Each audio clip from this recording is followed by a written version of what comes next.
Dear students, welcome to our YouTube channel A Vision.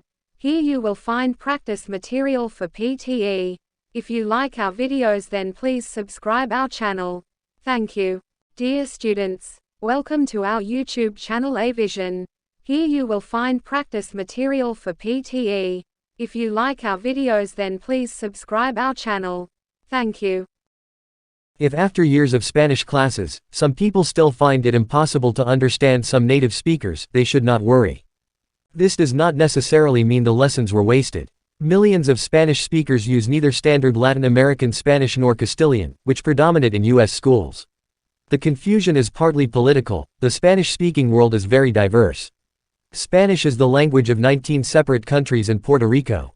This means that there is no on-standard dialect. The most common Spanish dialect taught in the U.S. is Standard Latin American.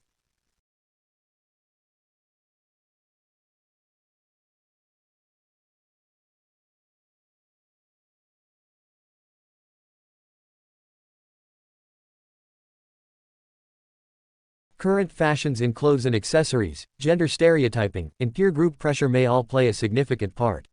Boys, in particular, may be reluctant to admit to any strong preferences for colors other than those of favorite football teams, because color awareness may be regarded by their peer group as feminine.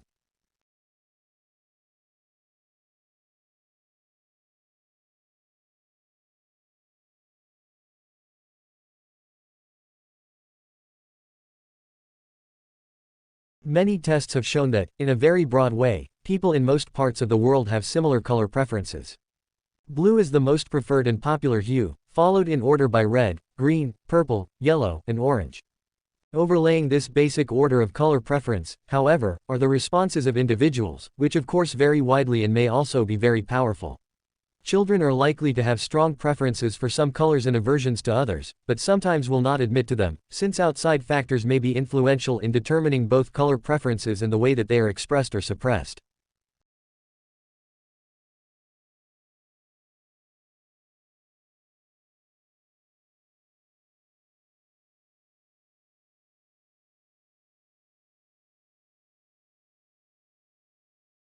For all his fame and celebration, William Shakespeare remains a mysterious figure with regards to personal history. There are just two primary sources for information on the bard: his works and various legal and church documents that have survived from Elizabethan times. Naturally, there are many gaps in this body of information, which tells us little about Shakespeare the man.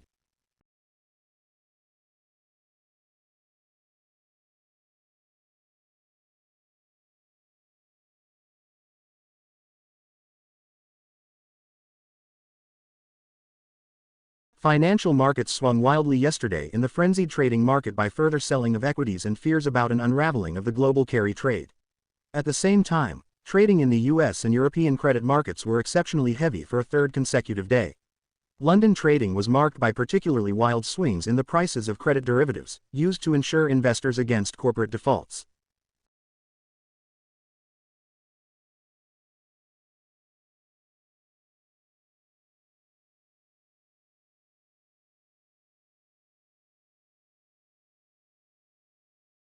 Well, in 2004 we integrated ticketing in Southeast Queensland, so we introduced a paper ticket that allowed you to travel across all the three modes in Southeast Queensland, so bus, train and ferry, and the second stage of integrated ticketing is the introduction of a smart card, and the smart card will enable people to store value, so to put value on the card, and then to use the card for traveling around the system.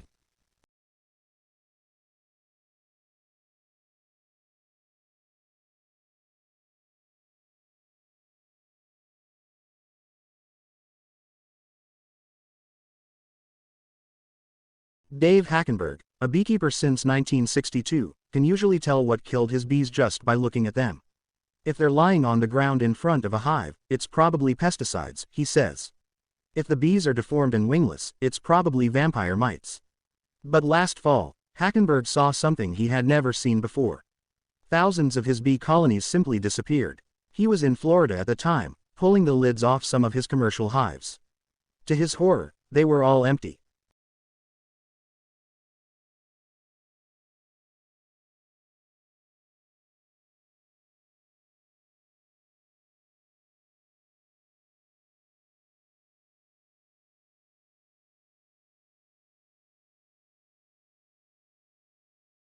For all his fame and celebration, William Shakespeare remains a mysterious figure with regards to personal history. There are just two primary sources for information on the bard: his works, and various legal and church documents that have survived from Elizabethan times. Naturally, there are many gaps in this body of information, which tells us little about Shakespeare the man.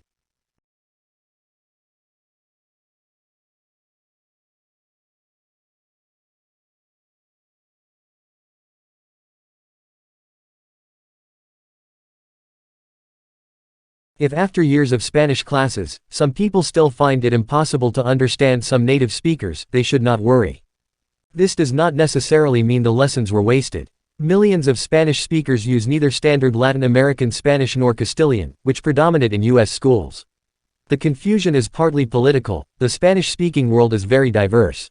Spanish is the language of 19 separate countries and Puerto Rico. This means that there is no on-standard dialect. The most common Spanish dialect taught in the U.S. is Standard Latin American.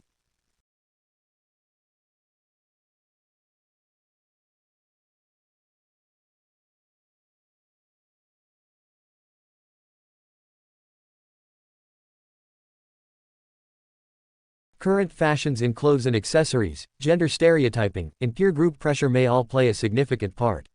Boys, in particular, may be reluctant to admit to any strong preferences for colors other than those of favorite football teams, because color awareness may be regarded by their peer group as feminine.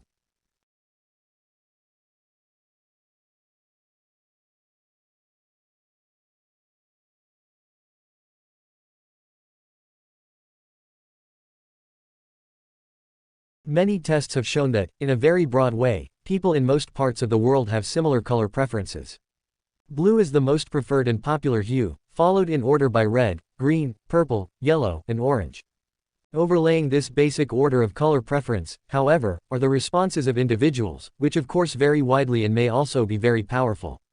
Children are likely to have strong preferences for some colors and aversions to others, but sometimes will not admit to them, since outside factors may be influential in determining both color preferences and the way that they are expressed or suppressed.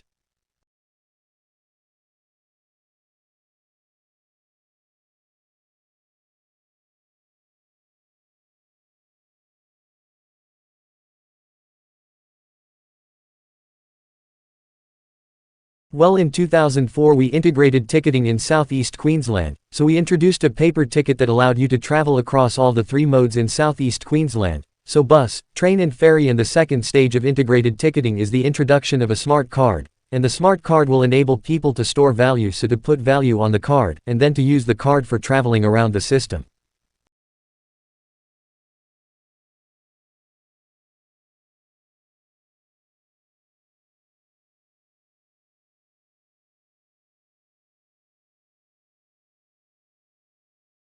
In animals, a movement is coordinated by a cluster of neurons in the spinal cord called the central contract patterns generator (CPG).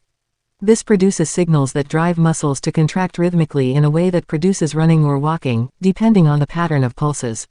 A simple signal from the brain instructs the CPG to switch between different modes, such as going from a standstill to walking.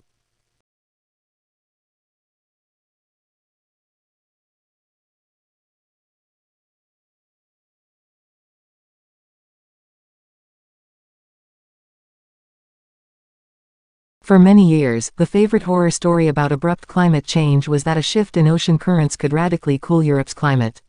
These currents, called the overturning circulation, bring warm water and warm temperatures north from the equator to Europe. Susan Lozier, an oceanographer at Duke University, says scientists have long worried that this ocean circulation could be disrupted.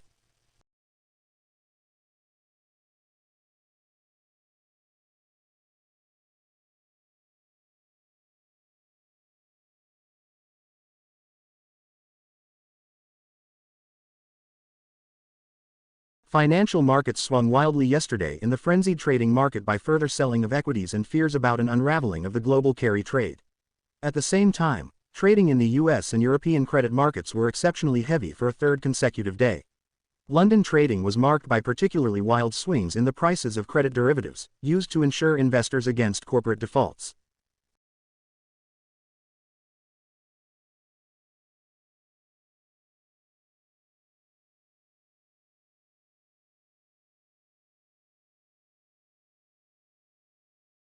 Now that the story's been scratched, it is only part of contingency planning. But it was a symptom of the dramatic turn of events in South Australia, and it flushed out other remarks from water academics and people like Tim Flannery, indicating that things were really much worse than had been foreshadowed, even earlier this year. So is Adelaide, let alone some whole regions of South Australia, in serious bother. Considering that the vast amount of its drinking water comes from the beleaguered Murray, something many of us outside the state may not have quite realized. Is their predicament something we have to face up to as a nation?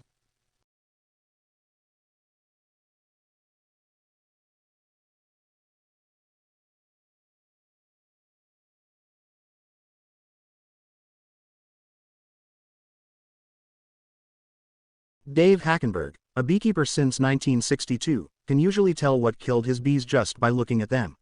If they're lying on the ground in front of a hive, it's probably pesticides, he says. If the bees are deformed and wingless, it's probably vampire mites. But last fall, Hackenberg saw something he had never seen before. Thousands of his bee colonies simply disappeared. He was in Florida at the time, pulling the lids off some of his commercial hives. To his horror, they were all empty.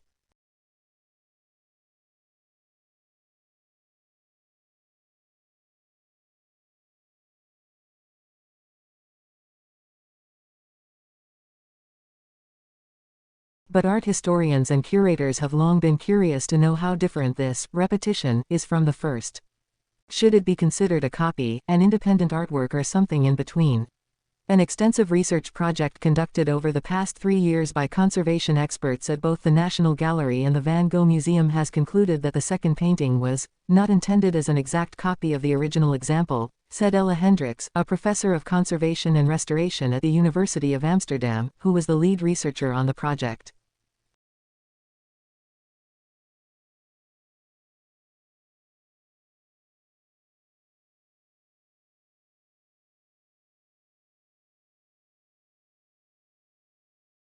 Brooke and her colleague Mark Newman studied who swapped messages with whom on a popular online dating platform in the month of January 2014.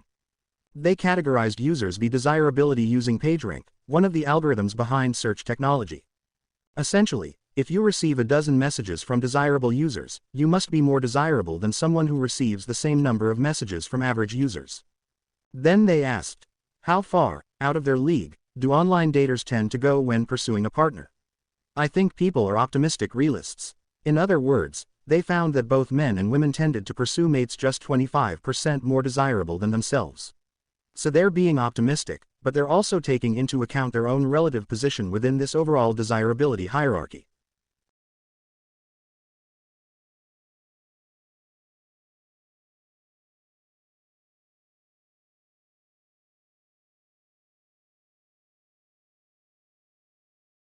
Well, a report that was put together by a combination of the Royal Society and the Royal Academy of Engineering that came out last summer, identified 2 topics. Nanoscience is the study of phenomena and the manipulation of materials at atomic, molecular and macromolecular scales, where properties differ significantly from those at a larger scale. Nanotechnologies are the design, characterization, production and application of structures, devices and systems by controlling shape and size at the nanometer scale. So I'll talk a little bit more in a moment about what a nanometer is, but loosely speaking, people think of nanotechnologies as being a sort of 100 nanometers or less.